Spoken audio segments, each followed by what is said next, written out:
भक्तों के प्रति अत्यंत आदर की भावना के साथ क्या करना चाहिए?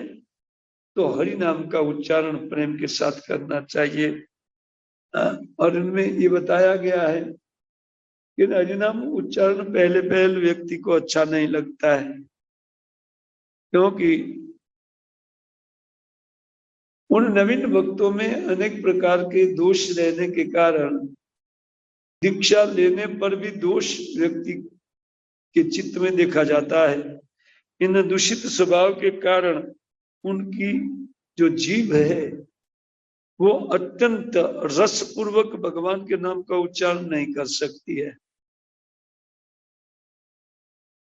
लेकिन इस पर भी व्यक्ति को यह हरि नाम का उच्चारण नियम पूर्वक करना चाहिए।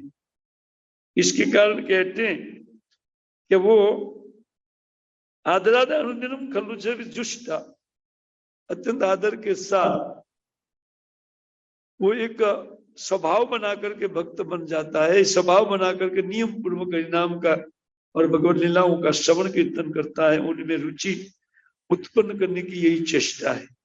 तो आदर के साथ जब व्यक्ति उसमें लगता है तो वो कहते हैं कि खलु से भी जुष्टा स्वाद भी,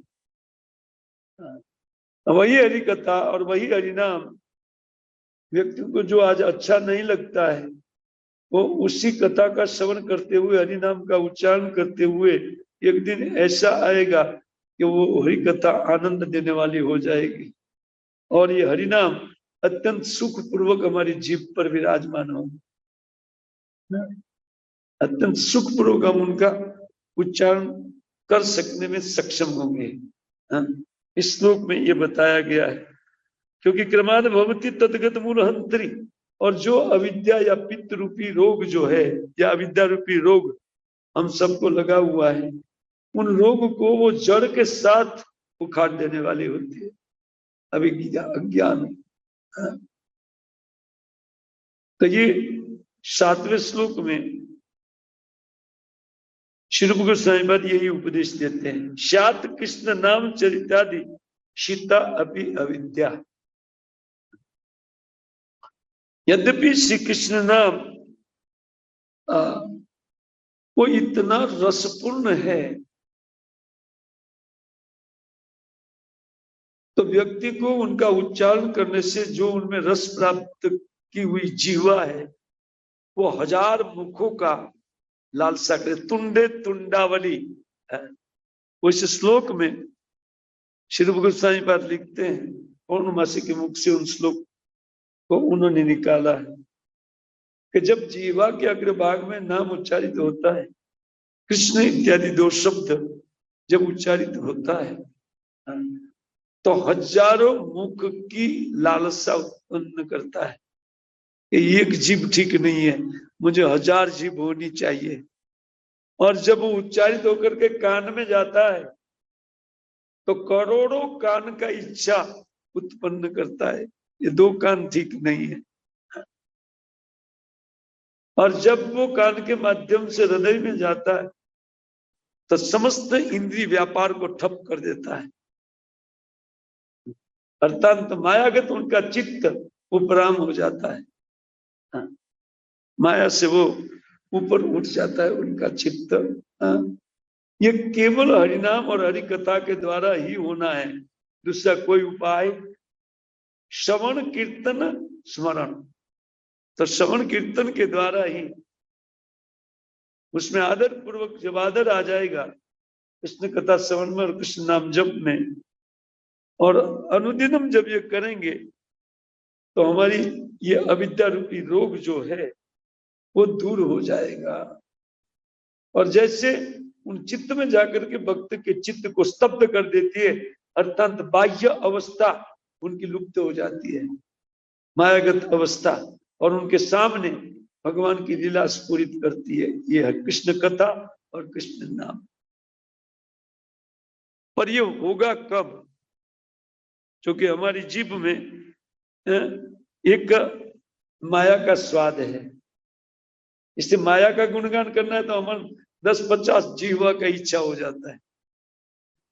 जब हम माया का गुण गाते हैं या फिल्मी गीत गाना है इतने आनंद से गाएगा व्यक्ति, और वो सीन भी सामने आ जाता है। जो फिल्म देखिए वो एक्ट्रेस भी सामने आ जाते हैं, एक्ट्रेस, जब वो गीत गाते हैं। क्यों? क्योंकि उनकी रसिक जीव है। तो इनके बिल्कुल विरुद्ध अपराकृत भगवान का नाम और भगवान की कथा, इन प्राकृत जगत में होते हुए भी ये दोनों वस्तु अपराकृत है। इसलिए उन प्राकृत टेस्ट प्राप्त की हुई जीवा एकाएक उनमें टेस्ट प्राप्त नहीं कर सकती है। इसी बात को इस श्लोक में बताया गया है। कहते पित्तोपतप्त रसनस्य, ये पीलिया का उदाहरण देकर के समझाया है। जैसे पीलिया के रोगी को गन्ना तो कड़वा लगता है, स्वाद नहीं आता है गन्ने का, लेकिन उपाय क्या है? गन्ना ही। और जैसे गन्ना चबाता है तो गन्ने के छिलके में पी लिया जाता है, जो चबाता है तो वो पीला पीला हो जाता है, जब उनको बाहर निकालते हैं तो पीला हो जाता है। उसी प्रकार हम सब लोग जो माया का चस्का भी है, जैसे हमारे पुत्र की कोई सराहना करते तो हमको बहुत अच्छा लगता है, कृष्ण का सराहना उतना अच्छा नहीं लगता है, कथा उतनी अच्छी नहीं लगती है। लेकिन हमारे पुत्र की कथा कोई कर, ओहो अरे उसका क्या कहना यार, वो तो होनहार लड़का है, भले ही घर में गाली देता है, लेकिन बस उन अज्ञान के कारण माया का गुणगान ही वस्तु तो व्यक्ति को पसंद आता है। क्यों? दूषित चित्त है, जैसे दूषित जीवा उन गन्ना का स्वाद नहीं ले सकती है, उसी प्रकार इन कृष्ण नाम लीला कथा का स्वाद हमारी जीभ से मृत हो गया है, या हमारी जीव का टेस्ट उनमें नहीं। और मृत रस का, जड़ रस का इतना चस्का होने के कारण उनका टेस्ट नहीं आता है। लेकिन इलाज, दवा तो जैसे गन्ना दवाई है पीलिया रोग का, मिश्री ही दवाई है, तो उसी प्रकार नाम और कथा ही दवाई है, और कोई इलाज नहीं है। रूप गोस्वामी पाद इस बात को कहते कि न रोचिका न, कहते पित्तोपतप्त रसनस्य, जो पीलियाग्रस्त जीव है उनको सीता अपी, अर्थात वो मिश्री होने पर भी कड़वी लगती है, सीता अपी, मिश्री अपी, क्योंकि अविद्या, पित्तोपतप्त अविद्या रूपी पीलिया लगा हुआ है, जीभ को टेस्ट नहीं आता है। तो न रोचिका, उनमें रुचि उत्पन्न नहीं होती है, नाम लेने में कोई उनको इच्छा नहीं होती है। किंतु आदराद अनुदिनम, आदर के साथ अहर्निश नियम बना करके हरि कथा श्रवण करके और नियम बना करके जब, देखिए श्रील प्रभुपाद महाराज ने ये नियम इसलिए स्थापित किया है कि सुबह श्रीमद् भागवतम, शाम को भगवत गीता, और वो हरि नाम पूरे दिन, है ना। बड़ी हंसी आ रही, ये कार्यक्रम दिया है, लेकिन उनमें हमारी रुचि नहीं होने के कारण कुछ समय तक हम ले पाते हैं, लेकिन एक दिन आएगा वो कहते आदर के साथ अगर लिया जाए। देखिए आदर क्या है। ढाबा नहीं मिल रहा। जब हम हरि नाम करने बैठते हैं बहुत दूर है 3 किलोमीटर, तो ये समझना चाहिए कि भगवान आ रहे हैं, रास्ते में आ रहा है। अच्छा, स्वयं नाम और भगवान में कोई अंतर, इसलिए आदर के साथ का अर्थ प्रॉपर बैठ करके तैयारी कर लेना चाहिए हरिनाम से पूर्व।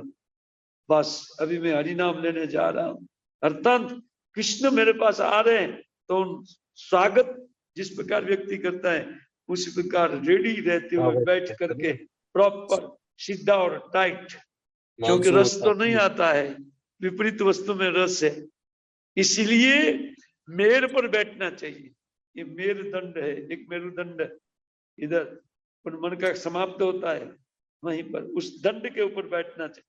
ऐसा ढीला ढाला होने से तो माया समझ जाएगी कि यार ये तो एकदम तुरंत परास्त किया जा सकता है तत्काल। लोकेशन मंगा तेरे फ्रेंड की, ऐसा नहीं, एकदम तैयारी के साथ। आदत इसको कहते हैं कि थके मांदे या मोबाइल को टच करते हुए कि वो कहता में मन नहीं है, मोबाइल में आधा मन है, या मोबाइल लेकर के जप करना है। कुछ भक्त तो दूर भाग करके उधर जप करते हैं, क्योंकि वो मोबाइल के साथ करना है। कोई इधर मना करेगा तो चले जाते हैं।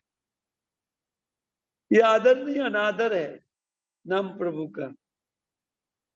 ये सब अनादर जीवन से त्याग देना चाहिए, है ना। इसको कहते हैं आददात।